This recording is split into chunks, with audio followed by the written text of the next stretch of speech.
തിരുനാവായ ഗ്രാമപഞ്ചായത്ത് കുടുംബശ്രീ CDS വാർഷികാഘോഷം നടത്തി. തിരുനാവായ നീള ഓഡിറ്റോറിയത്തിൽ വെച്ച് നടന്ന പരിപാടി പഞ്ചായത്ത് പ്രസിഡന്റ് ദേവയാനി മാമ്പറ്റ ഉദ്ഘാടനം ചെയ്തു. തിരുനാവായ ഗ്രാമപഞ്ചായത്ത് കുടുംബശ്രീ CDS വാർഷികാഘോഷം നടത്തി. തിരുനാവായ നീള ഓഡിറ്റോറിയത്തിൽ വെച്ച് നടന്ന പരിപാടി CDS ചെയർപേഴ്സൺ K. റസിയ സ്വാഗതം പറഞ്ഞു. Kudumbashree CDS chairperson Vilasini K. അധ്യക്ഷത വഹിച്ച ചടങ്ങിൽ ഗ്രാമപഞ്ചായത്ത് പ്രസിഡന്റ് ദേവയാനി മാമ്പറ്റ ഉദ്ഘാടനം ചെയ്തു. സ്ത്രീകളാരും പുറത്തു പോകാത്ത ഒരു 40 കൊല്ലം മുമ്പത്തെ ഒരു അവസ്ഥ അങ്ങനെയായിരുന്നു. എന്നാൽ വീട്ടിലെ ഓരോ സ്ത്രീകളും പുറത്തിറങ്ങി നമ്മുടെ കുടുംബത്തിന് വേണ്ട വരുമാനത്തിൽ ഒരു പങ്കുകൊള്ളുന്ന ഒരു പരിപാടി ഈ കുടുംബശ്രീ മുഖേനയാണ്. മുമ്പെല്ലാം നമ്മുടെ വീടുകളിൽ ഒരു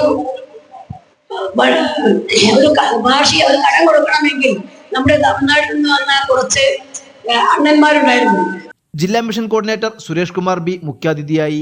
തിരുനാവായ ഗ്രാമപഞ്ചായത്ത് മെമ്പർമാരായ സൂർപ്പിൽ ബാവഹാജി, നാസർ ആയപ്പള്ളി, മൊയ്തീൻകുട്ടി എന്ന കുഞ്ഞിപ്പ, മുൻ panchayat vice president KT Musthafa, Suharabi K, Jaseena Banu, Thasleema Zakir, Nafeesa Habeeb, Shali Jayan, Haris Parambil, Haseena MP, Aneesh CV, Abdullakutty IV, Swapna Yesudas, Solomon Victor Das എന്നിവർ ആശംസകൾ അർപ്പിച്ച് സംസാരിച്ചു. കുടുംബശ്രീ പ്രവർത്തകരുടെ കലാപരിപാടികളും വേദിയിൽ അരങ്ങേറി. ന്യൂസ് 99 തിരൂർ. 35 വർഷത്തെ വിശ്വസ്ത പാരമ്പര്യവുമായി എന്നും എപ്പോഴും കൂടെയുണ്ടെന്ന വിശ്വാസം. Basith wedding mall, Basith arcade, Poongottukulam, Tirur.